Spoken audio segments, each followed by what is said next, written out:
Excuse me, what do you want to do tonight? Same thing we do every night, Pinky. Try to take over the world.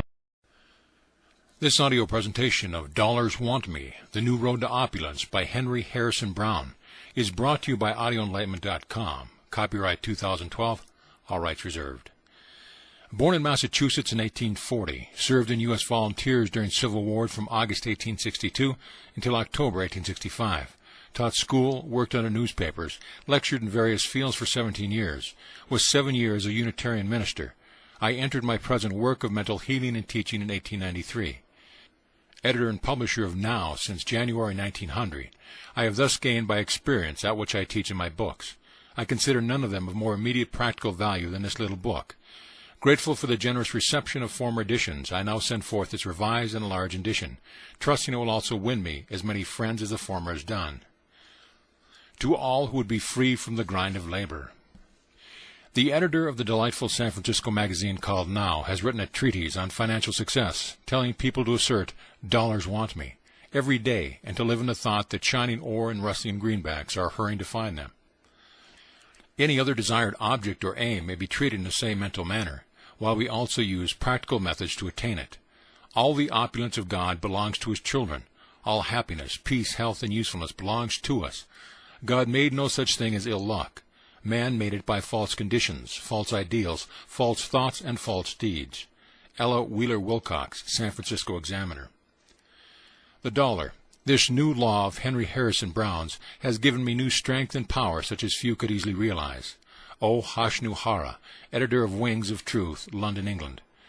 I believe the idea that money wants you will help you to do the right mental condition. Be a pot of honey and let it come. Elizabeth Town, editor of Nautilus magazine.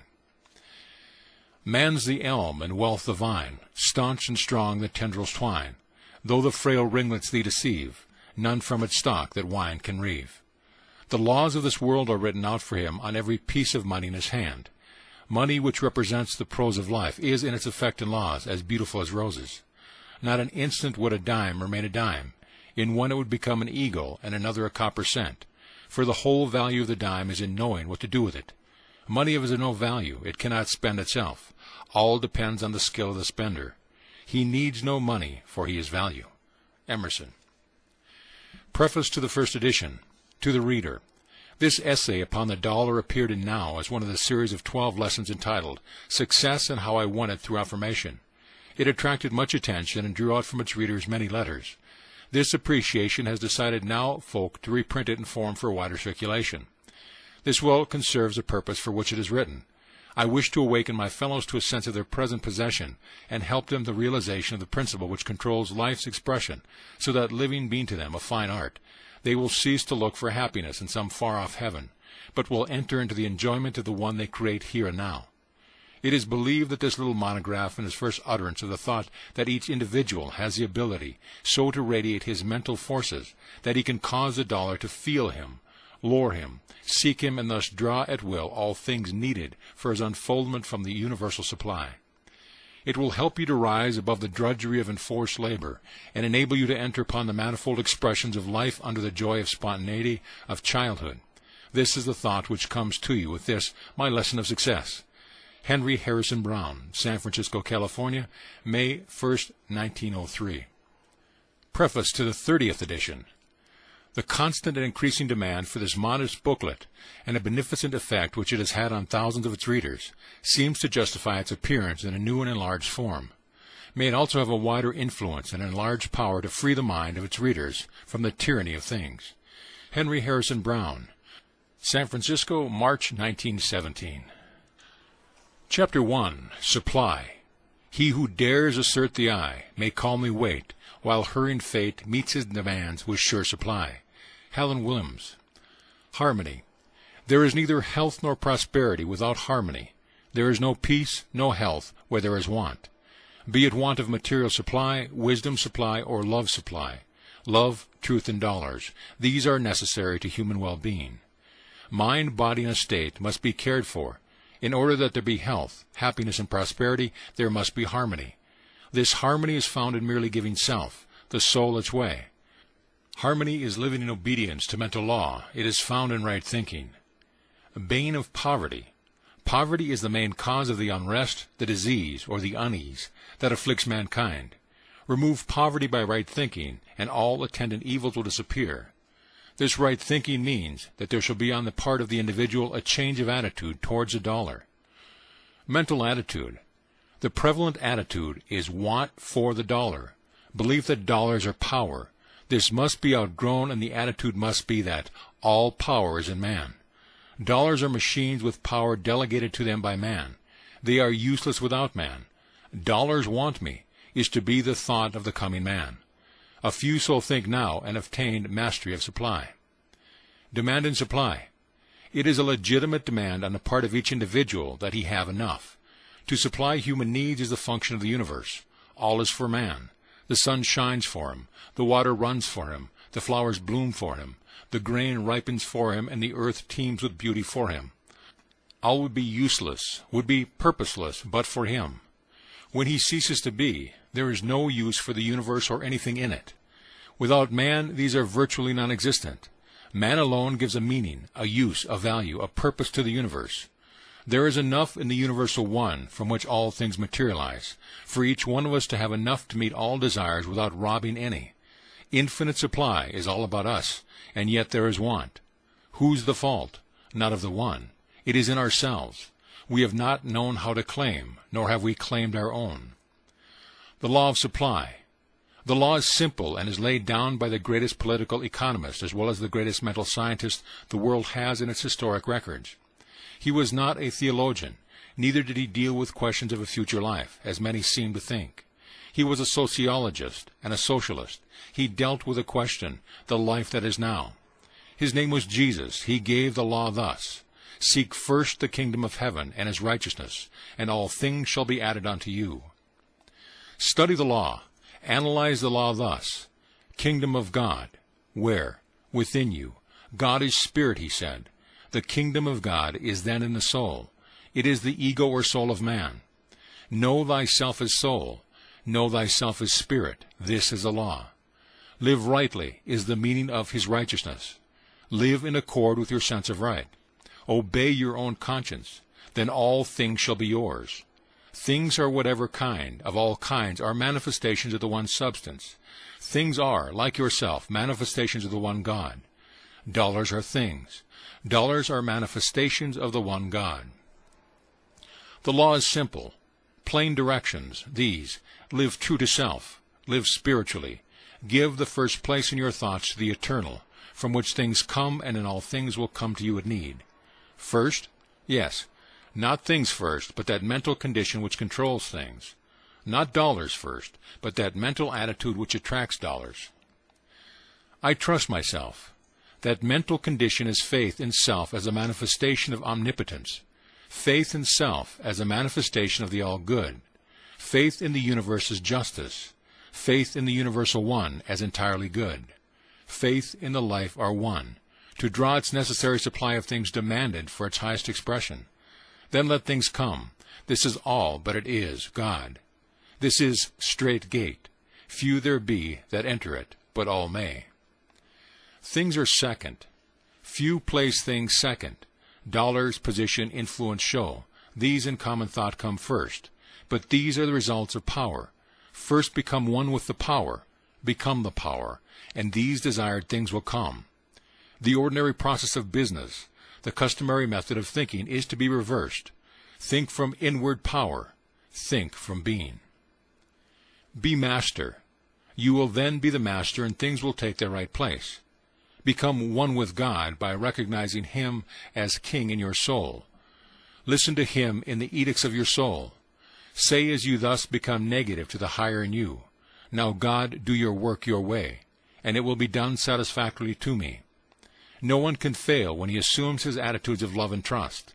It would be an impotent God, and therefore no God, that did not work when these conditions are made. Poverty, how cured?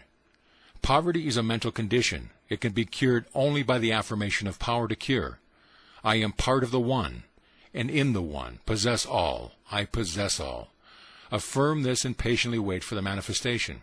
You have sown the thought seed. Now, like the rancher, wait for the sprouting and the harvest. It can never fail you when, like him, you trust. cure of poverty.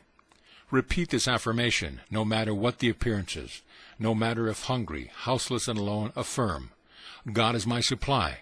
My supply is infinite. Dollars want me. Trust implicitly in the inviolable law of cause and effect. You are cause. Supply is the effect that must follow your affirmation. As ye sow, so shall ye reap. In the past you have sown poverty seeds, and you are now reaping the crop. You do not enjoy this harvest. Sow amid these results of previous sowing, plenty seeds, and plenty will come. Supply is yours when you sow supply seeds. Sow, no matter how seemingly black the conditions. The seeds have God in them, and they cannot fail. Affirmations for use. My supply is infinite, for God is my supply. Supply can never fail me. Make this your affirmation and hold it. Hold it. Supply is sure. The law of supply is as sure as gravity. In this affirmation, all is mine. Dollars want me. You have repolarized your aura. You have changed your vibrations, and you will draw as the magnet draws a needle, all you can use. Try it. Never let go of your trust that dollars, or that for which they stand, will come. Thy kingdom, O soul, has come, and thy will is done, for God and soul are one. All is mine, 'tis but by asking, ere I make my silent plea.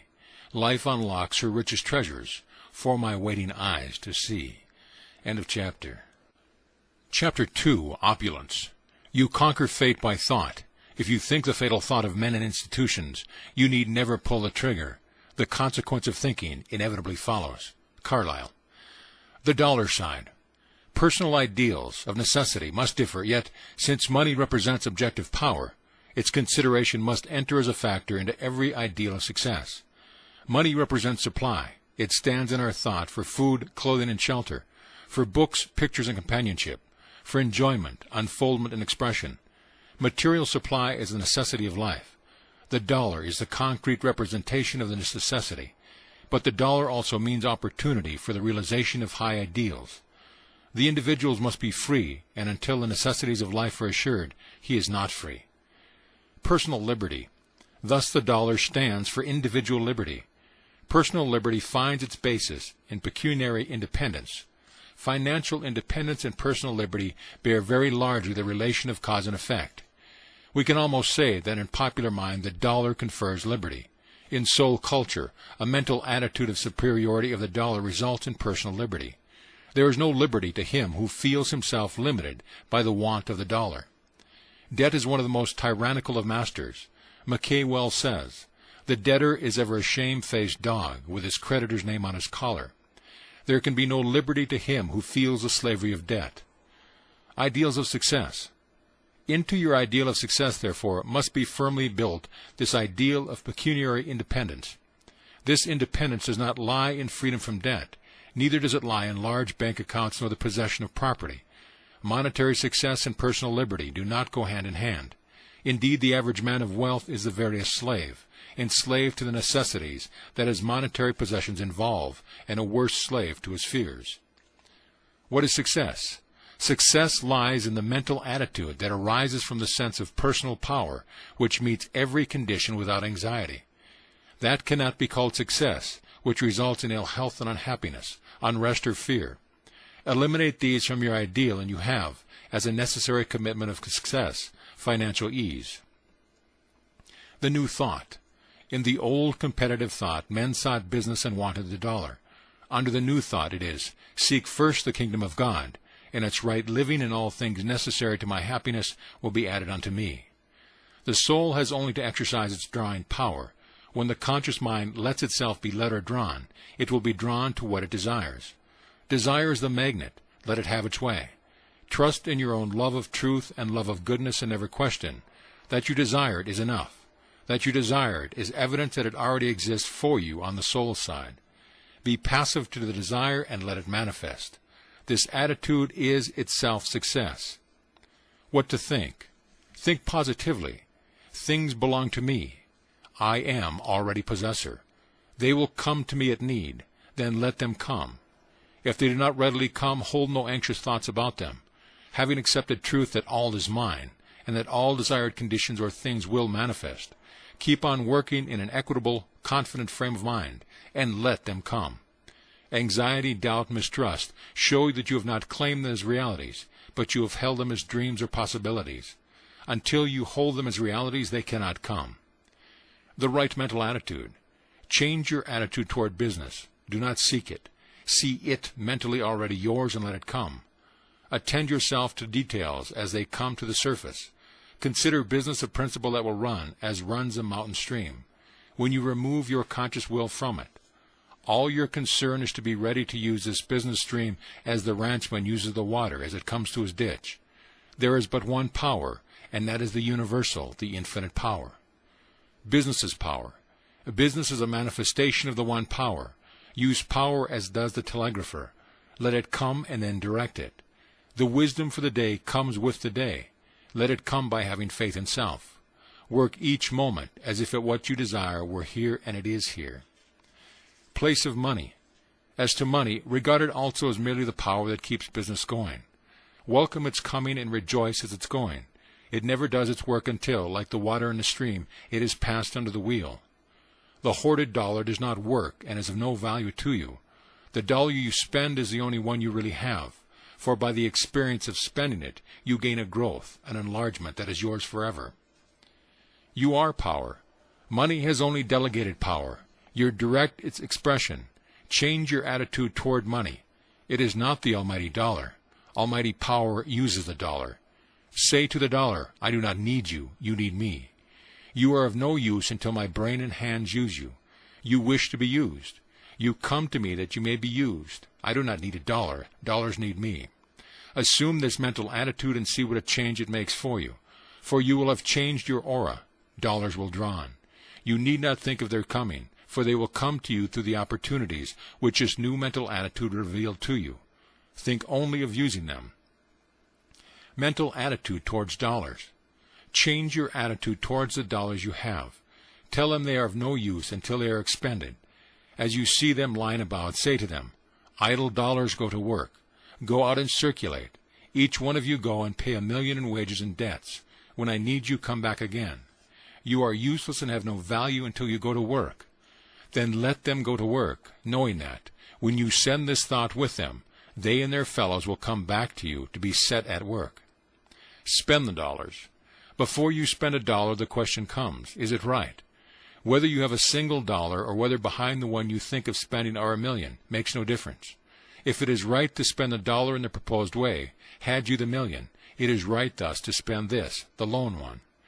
Therefore, when you feel it is right to spend a dollar for any purpose, spend it as royally as if you were a millionaire. From the inner life, this message was given to me years ago. Let a thought of use stand guard over your purse, and then spend freely.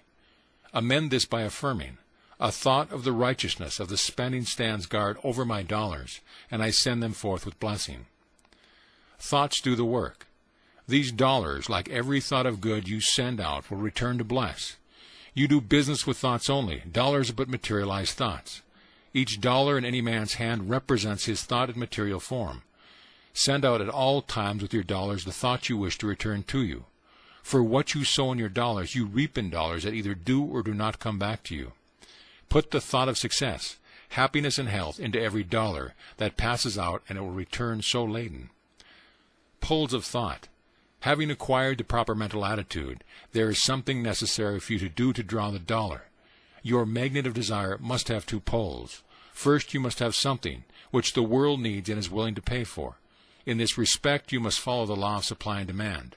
You must honestly feel that you will give the dollar's worth for every dollar that you desire. Secondly, you must, in all sincerity, dedicate every dollar that comes to you to noble service. You can then feel that dollars want you, that through them you can give what you have of value to the world. Feel that dollars wish you to use them for the accomplishment of your purpose to use them justly. With this ideal, you can conscientiously invite dollars, and they will come. They need your heart, brain, and hand that you may benefit the world. What are dollars? Dollars are manifestations of the one infinite substance as they are. But unlike you, they are not self-conscious. They have no power till you give them power. Make them feel this through your thought vibrations as you feel the importance of your work. They will then come to you to be used. They will not come, nor can you in this thought draw them to be hoarded. Use, helpfulness, and happiness must be in your thought of success.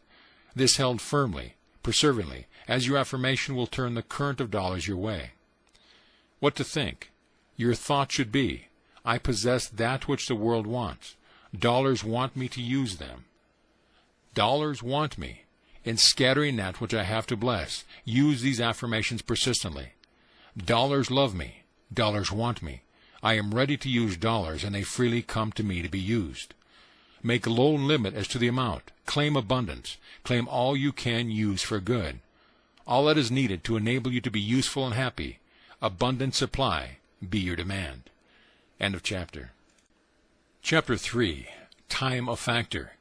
In all your self-culture, you to remember that time is a necessary factor in unfoldment. It is not a measure of duration. This mistake of measuring time by a figure on a dial will never do in this culture. Time is to be measured by growth. Some may grow more while the hands count 24 hours than others in 10 times that. Take no thought of time. You have all there is. You are spirit, or mind if you prefer the word, and have all eternity. Seeds require time to germinate, grow, leaf, bud, bloom, blossom, and fruit. Each thought, each change in your ideal is a seed. It will follow nature's line of evolution. You will require time as you change your attitude. A period will be required to change your vibrations so that the dollars will feel you and learn that it wants you. This period will vary according to the power of concentration, and your fidelity to your ideal is couched in the affirmation, dollars want me. The thought field is first to be cleared of the weeds of the old thought sowing, and the seeds of the new must germinate and bear fruit in the garden of supply. Forget the past. Pay no attention to the old conditions.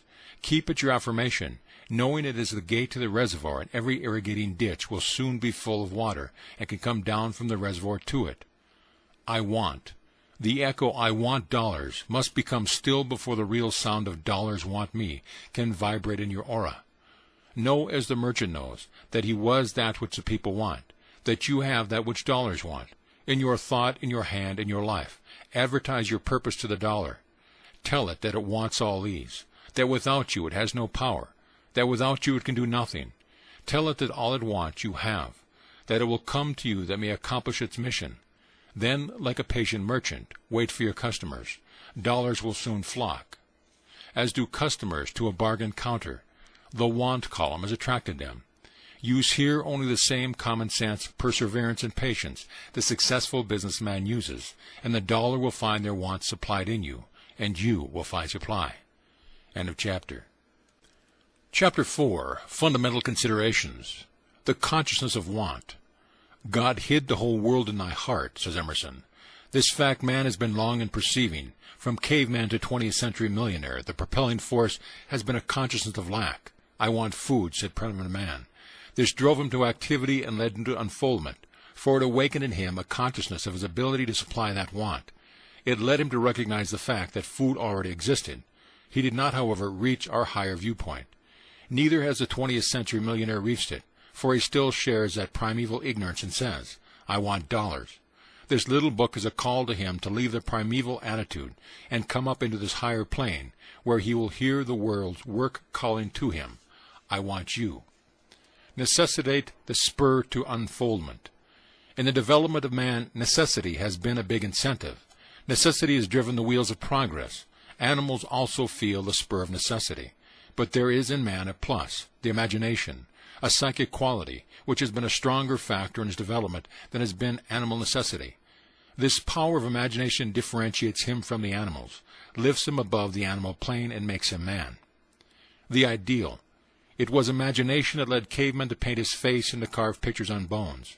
The ideal, the haunting dream of the better, floating before him, has lured him onto thought and action. From the animal matrix, the power of the ideal drew forth the human. Necessity drives, the ideal draws. As the ideal develops, so does its power to draw develop. When man in his unfoldment shall have left the animal entirely behind, he will know no necessity, but when in all ways live from the ideal. Then there will be neither necessity nor want. Brutes want, man has. Human possibility. The human soul possesses potentiality, all possible powers, like heat and coal. This power in man waits for expression. Power in coal or steam waits for opportunity for expression, but man makes his opportunity. Power needs man.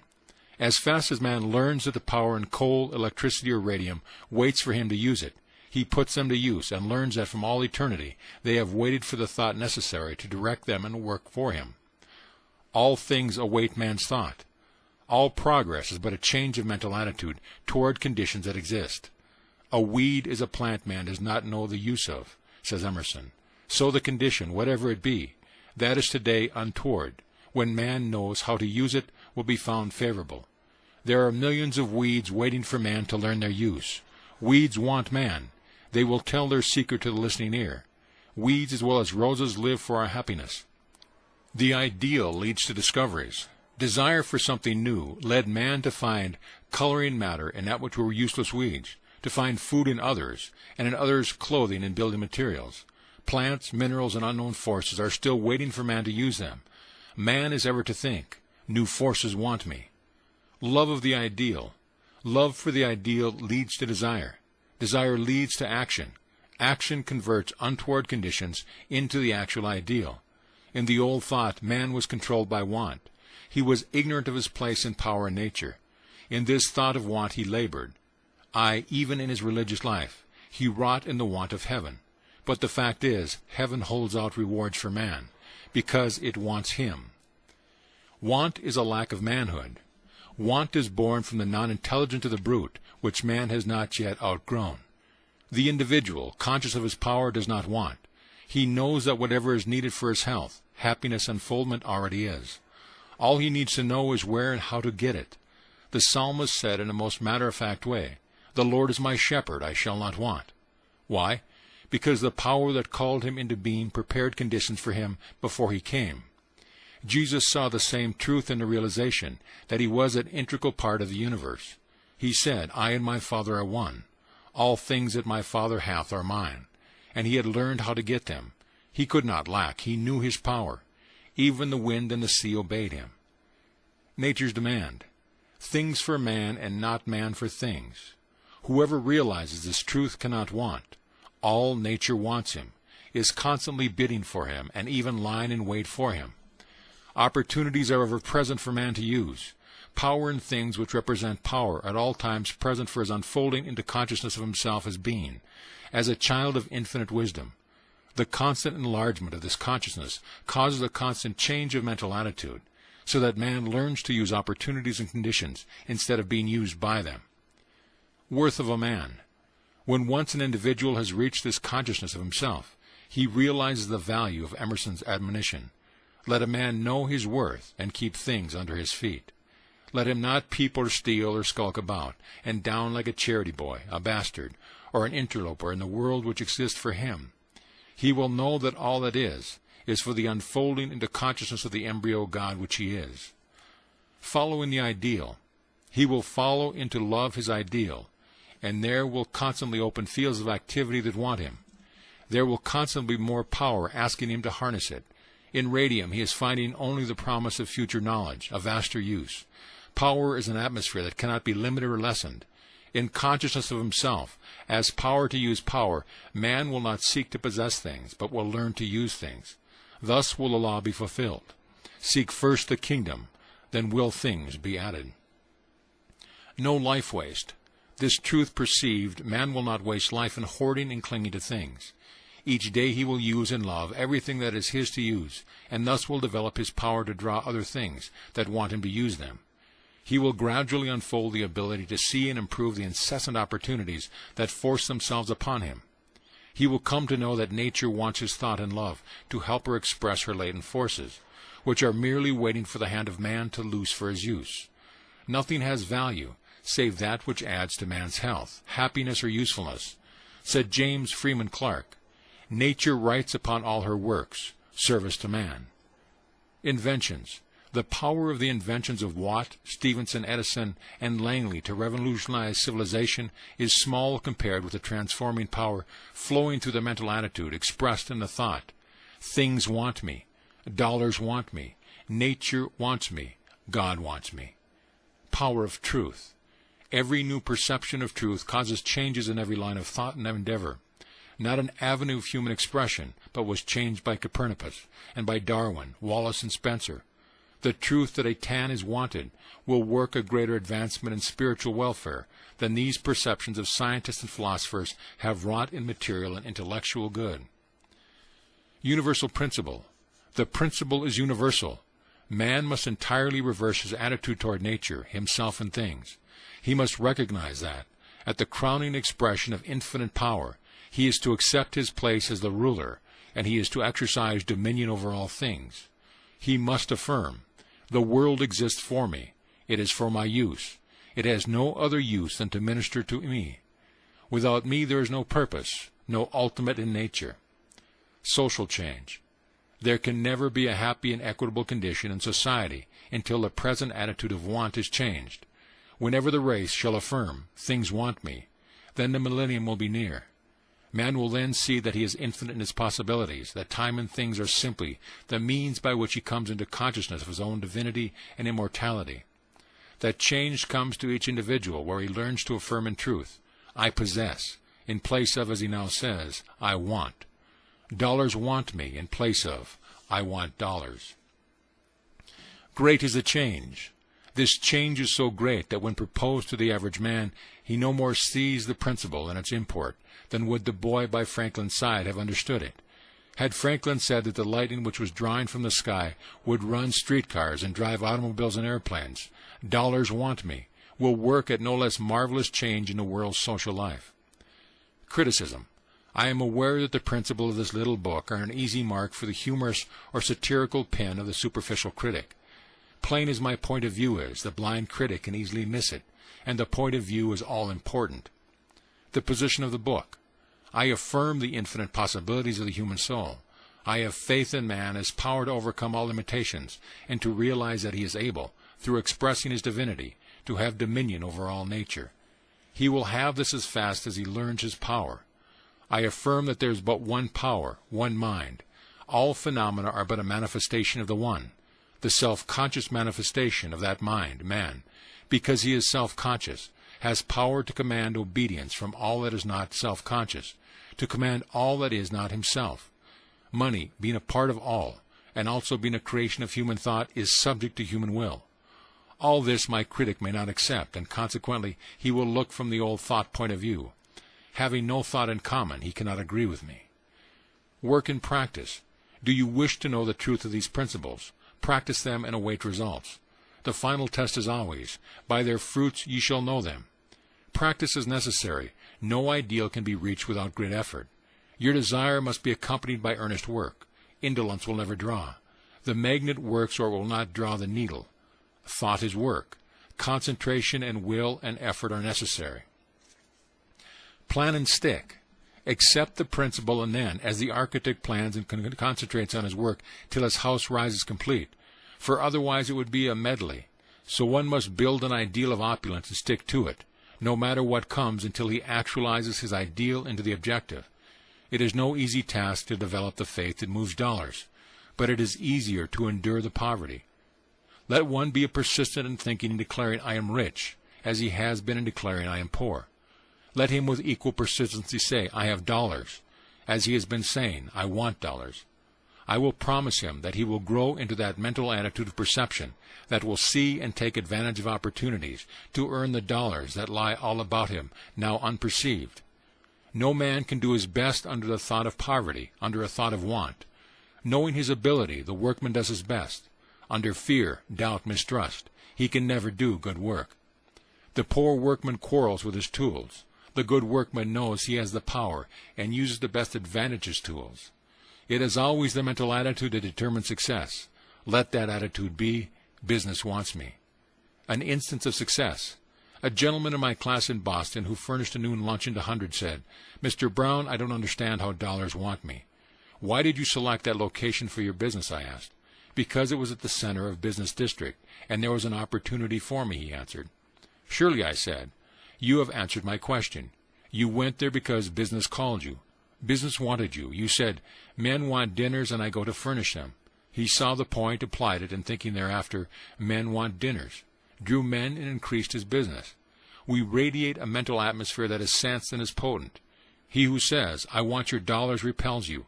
He who says, you want my goods and I'm glad to serve you, draws business.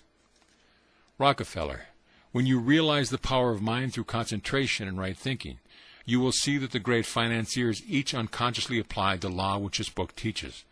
I have this instance from some mere reminiscence which Mr. Rockefeller has published. As our success began, I seldom put my head upon my pillow at night without speaking a few words to myself in this wise.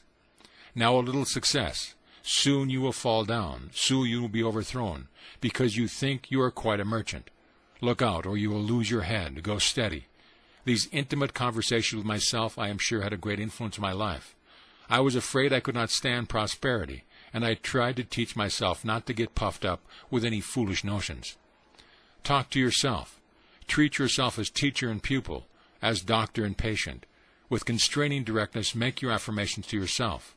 Only thus can you open up the sources of infinite power that are within you. This talking is best done in formulas, positively expressing, I am. End of chapter. Chapter 5, Affirmations for Success. The teaching of preceding pages have been necessary that you, my reader, may fully understand the principle of affirmation. Now I will give you some examples in the way of affirmations that, if you will repeat them until it becomes a habit for you to think along their lines of thought as automatically and persistently as you have on the old lines, will so completely change your life expression that you will, in comparison with your past, seem like a new person. What to avoid? Avoid negative expression. Never use words that are not in line with your desire. Here are 3 example impressions to avoid. I cannot afford it. It is common when one desires a thing and does not feel that he can expend the cash for it to say, I cannot afford it. For what are the dollars in your purse? To spend. Can you afford to spend them? Is it not for that which you have them? You do not mean that you cannot afford it. This thought makes you the servant of the dollar. What you really mean is, I do not feel that this thing is the one I can best buy now. I prefer to use the dollar in other ways. This is the proper attitude of mind. In it you continue to be the master, and the dollar is subject to your decision. This may seem like a little thing, but it is the most important thought you can apply in your career for success. It is, dollars want me. Thought, and not the thought. I want dollars to tell me what I shall do with them. A gentleman once said to me, I'd like to buy some of your books, but I cannot afford it.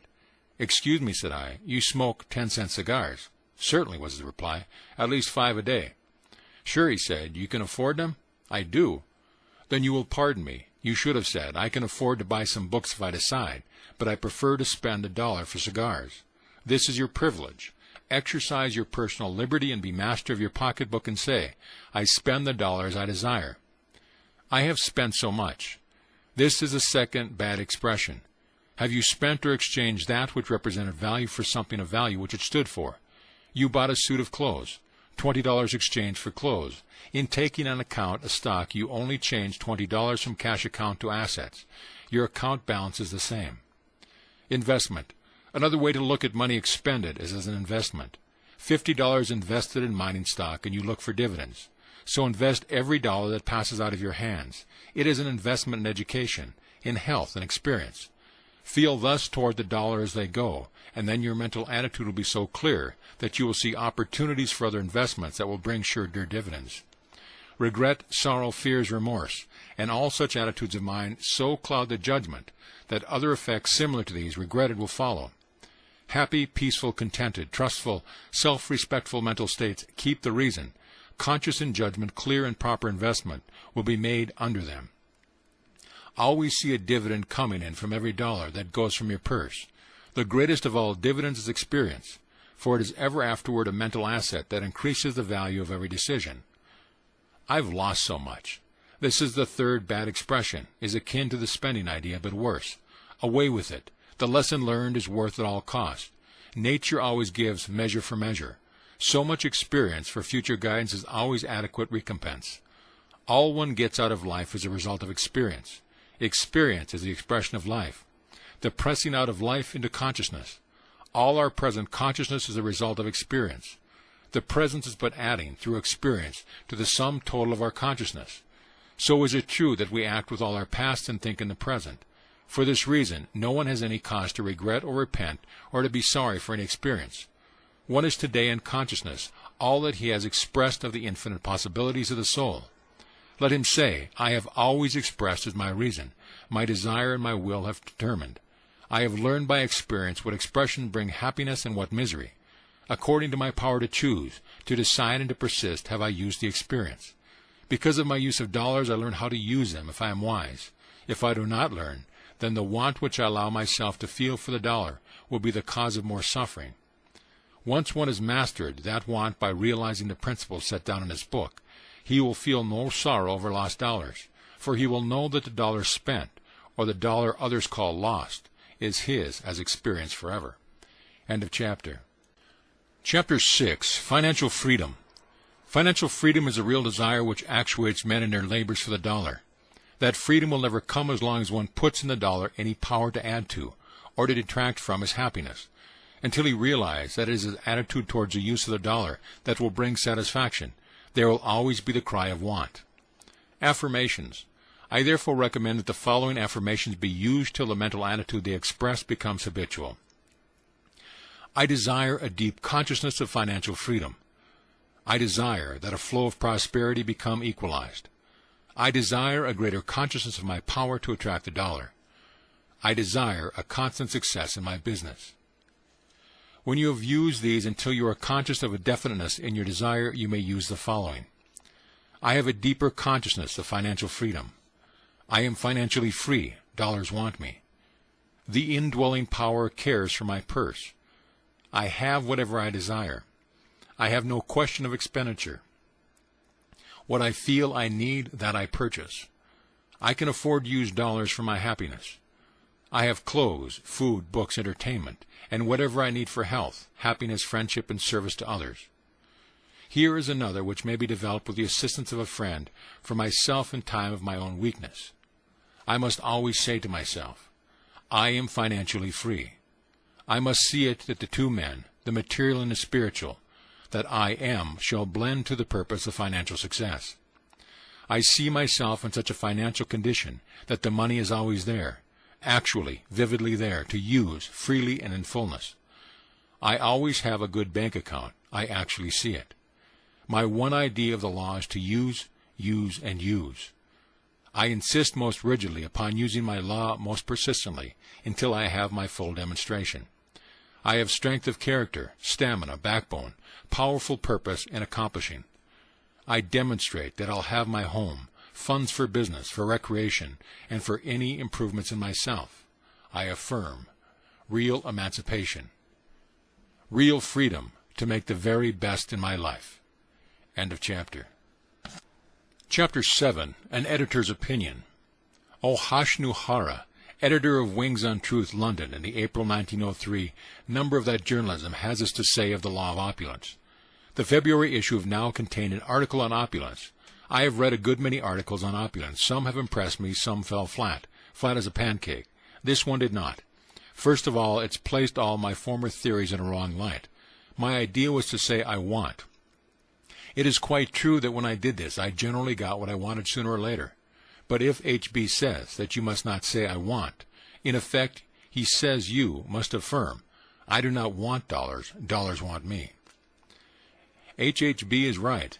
A very little consideration will show this is right, but consideration wasn't enough for me. I put it to the test. The first 5 days my receipts fell almost to zero, but I was determined to hang on. I felt it was right, that the drop in my business was due to the readjustment of the vibrations. For long experience has taught me that you cannot turn around from one method of thought to another very suddenly without disturbing the currents, and these have to get readjusted to the new rate of vibration before you can work them. The 6th day my patience was amply rewarded. For every one order that I had been in the habit of receiving, I got 20, and it has kept up ever since. The honey pot. Now, I never weaken my position by affirming that I want anything. I say it wants me, and I know it will come. It is not any use making a statement. Of course, if you doubt it, you must back up your statement with faith and feel it is already yours. It is rather on the principle of the honey pot and the swarm of summer flies. You are the pot of honey. The dollars are the flies. Now the honey doesn't worry about the flies. It is content to be sweet, to give off a faint, sweet smell and to stick. But the flies do want. They come from all quarters. They swarm into it, sip its sweetness, and buzz all around. The honey is a power, irresistible power so far as flies go.